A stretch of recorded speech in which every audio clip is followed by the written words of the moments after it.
Hello, Sussex CRC family. I'm Keith Dornbos, and I'm the Executive Director of the Center for Church Renewal that serves congregations in the CRC and the RCA and beyond. I'm so glad to have been and am part of the journey you have taken and are taking in making a new start at trying to define what it is that you are called uniquely to do within the communities that you live. It's quite an honor to be part of that journey with you, and I've been particularly thrilled to meet many of the members of Sussex. I have discovered in my conversations with your visioning teams 4 things that just stand out about your congregation that I find unique and wonderful. The first is that you have really good leadership, folk who really can put their hands on the tiller and help set a direction. That's a wonderful thing. Secondly, I see strong relationships throughout this congregation, and note that there is deep love and radical commitment to walk with each other. That's a beautiful thing as well. I see a focus on community. Many of you are involved in the communities in which you live in very interesting and dynamic ways.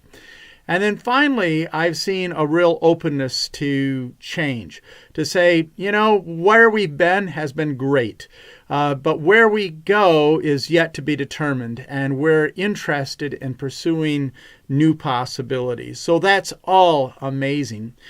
As I've sat with your teams, the thing that has really bubbled to the top, come to the surface, is that there's a deep desire among everyone I've met really, and particularly those who are on the leadership teams and visioning teams, to become even more impactful as a community of believers in the communities in which you live. I have a friend who calls that the transformation from pew sitters to heavy hitters. And I see in those leaders, and I think it's probably true throughout your entire congregation, a desire to move from being pew sitters to being heavy hitters for the kingdom of God. And so one of the things that we've been working on is to be clear about what it is that we're attempting to accomplish by establishing a mission and a vision and something of values. Our values are our long-term goals and the short-term annual goals and some practices that help engage people in this journey. This is all in process, by the way. We're bringing it to you because we want to ask you to dialogue with us about your response to these things, help us to shape these in a variety of ways. But let me begin by just naming what the team so far has been identifying as the mission that they believe that you as a community should be on. And that mission is to grow disciples, growing disciples who transform lives and communities for Christ. This vision that we will mature as followers of Jesus, and everyone in the pews, everyone who's a member of this congregation will continue to mature in their relationship with Christ. And the maturity of that relationship will just pour forth into the community, transforming many lives and the whole kind of structure of the place where we live as a result. So that's the mission, and the vision is how that's going to land in our neck of the woods. And the vision that has been sort of defined so far is this: that we will cultivate grace-filled, authentic relationships. Grace-filled, authentic relationships. And here the emphasis is on the word relationships, because the Sussex community is about building relationships. It's been part of your life for years and years and will carry you into the future. So again, cultivating grace-filled, authentic relationships so that together we become more like Him, more like Christ. That's our goal. In our time together with the visioning team, they even came up with a bit of a motto to capture that idea about these grace-filled, authentic relationships. And it's this, that Sussex CRC is a place where grace and authenticity meet. I love that. I've shared it with a few people, and they all love it.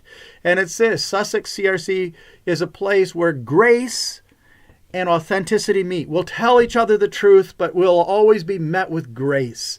And we'll grow up together as we are honest and authentic. We've identified a number of values that will sustain that, and your team can share that later on.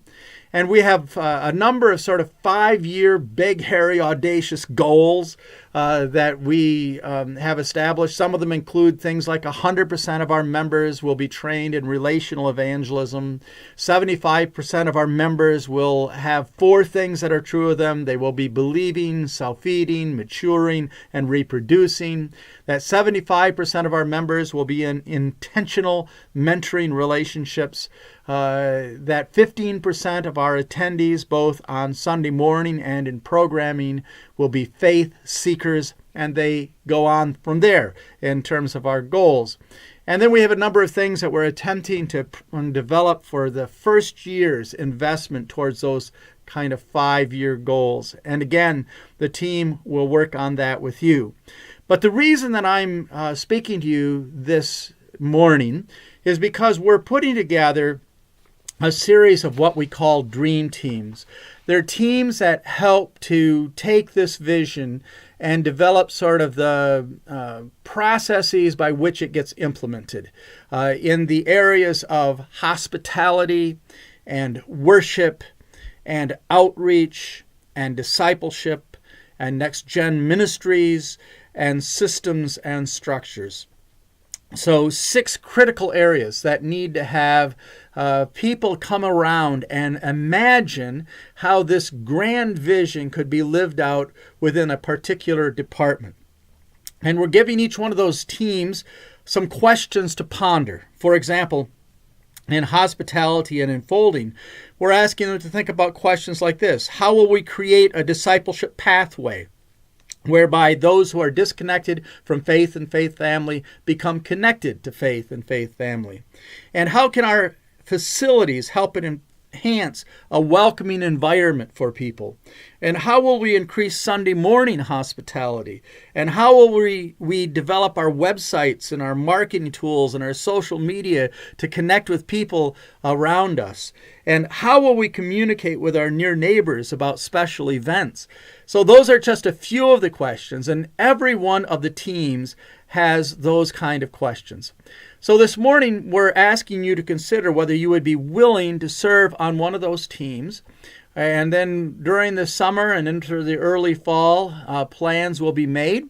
And then we'll bring those teams back together again and trying to bring it together in one comprehensive way of imagining what the future may look like for Sussex as we pursue this passion to grow disciples who transform lives and communities for Christ. Thanks again for allowing me to be part of this journey with you. Many blessings today and in the weeks to come.